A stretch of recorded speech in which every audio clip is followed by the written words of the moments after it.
بسم اللہ الرحمن الرحیم۔ السلام علیکم۔ آپ دیکھ رہے ہیں یوٹیوب چینل عام سی باتیں۔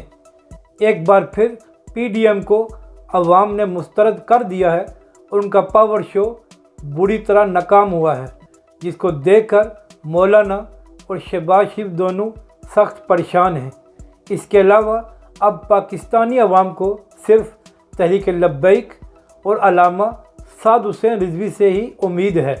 اس ویڈیو میں ہم اسی کے متعلق بات کریں گے، مگر ویڈیو شروع کرنے سے پہلے اگر آپ نے ابھی تک ہمارے اس چینل کو سبسکرائب نہیں کیا تو سبسکرائب کر لیں، اور اگر آپ کو یہ ویڈیو اچھی لگے تو اسے لائک اور شیئر ضرور کریں۔ کل پی ڈی ایم نے کراچی میں اپنا پاور شو کیا تو ان کا خیال تھا کہ ایک بہت بڑا جلسہ ہوگا، کیونکہ مولانا صاحب نے اپنے مدرسوں سے بھی کافی بچے لانے تھے، مگر اس کے باوجود صرف چند ہزار لوگ آئے اور ان کا بھی جلسے میں کوئی انٹرسٹ نہیں تھا، بلکہ وہ ادھر ادھر گھوم رہے تھے، جس کو دیکھ کر مولانا فضل الرحمان اور شہباز شریف سخت پریشان ہیں،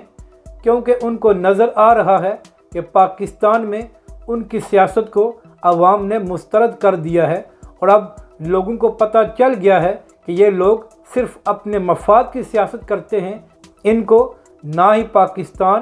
اور نہ ہی پاکستانی عوام سے کچھ لینا دینا ہے، اور یہی وجہ ہے کہ سر توڑ کوشش کرنے کے باوجود پی ڈی ایم پورے پاکستان میں مسترد ہو چکی ہے، اور لوگ ان کے جلسوں میں آنا بھی پسند نہیں کرتے۔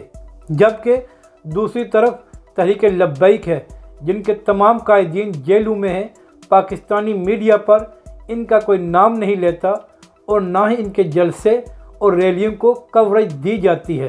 مگر اس کے باوجود اگر تحریک لبیک صرف ایک کال دے کہ وہ جلسہ کر رہے ہیں یا کوئی ریلی نکال رہے ہیں تو عوام کا سمندر آ جاتا ہے، جس سے یہی ثابت ہوتا ہے کہ پاکستانی عوام نے ان دیگر سیاسی جماعتوں کو مسترد کر دیا ہے، جو کبھی بھی پاکستان یا پاکستانی عوام کے لیے کھڑے نہیں ہوئے، ہمیشہ